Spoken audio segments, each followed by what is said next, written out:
the students of 12th, the previous chapter, I mean the topic that we were we have started yesterday, the enemy. Now let us to see some more paragraphs of this important that is about a Japanese doctor and about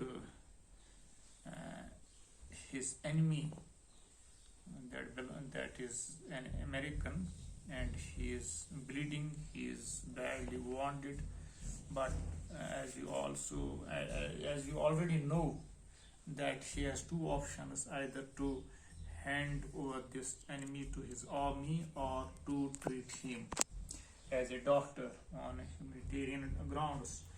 Now, now see some of the important paras, because it is too long to give line by line the meaning and the explanation of this, and you can go through this chapter by yourself, but I will only discuss some important issues, and here I would like to try to explain this para. You also cannot throw him back to the sea, Hana said.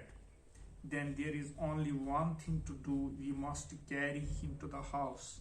But the servants said, encouraged, we must simply tell them that we intend to give him to the police. As indeed we must, said, we must think of the children and your position. It would endanger all of us if we did not give this man over as a prisoner of war.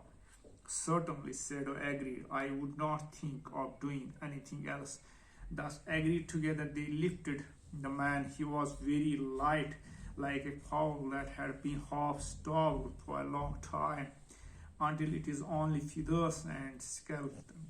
So his arms hanging, they carried him the steps and into the side door of the house. This door opened into a passage, and down the passage they carried the man towards an empty bedroom. It had been the bedroom of Sado's father, and since his death it had not been used. They laid the man on the deeply matted floor.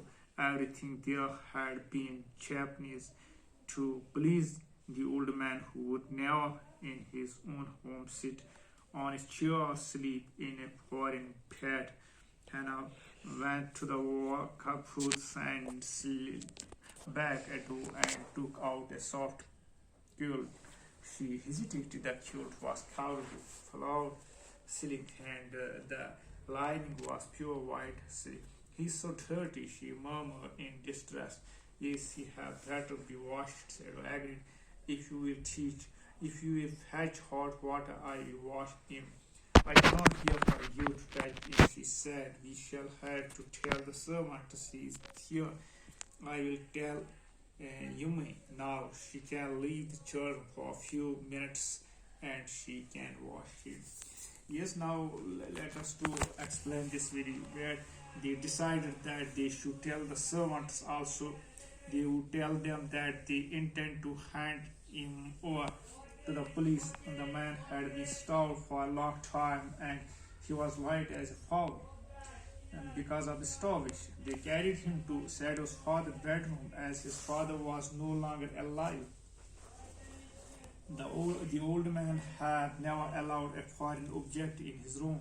The American was very dirty and needed to be washed. Hana said that Yumi, the governess, might wash her.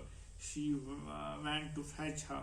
When she returned to the kitchen, she found the other two servants frightened at what Sado had told them. The servants tried to convince Sado that he must hand over the enemy to the police. Yumi refused to wash the American, and Hana had to wash him herself. You know, these very lines. Some lines I have added more. Here he is I cannot bear for so to touch him. And then the shadow considered a moment. Let it be so, he agreed. You tell Yumi and I will tell the others. But the utter pallor of the man's unconscious face moved first to swoop and feel his pulse. It was faint, but it was there. He put his hand against the man's cold breast. The heart was yet alive. He will die unless he is operated on, Shadow said, considering the question is whether he will not die anywhere.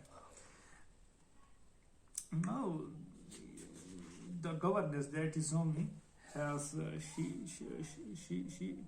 she refused to wash him, and then it is the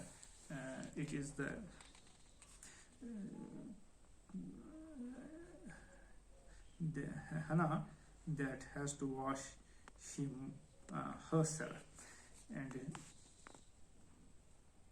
therefore it seems that even the servants did not like to wash their enemy.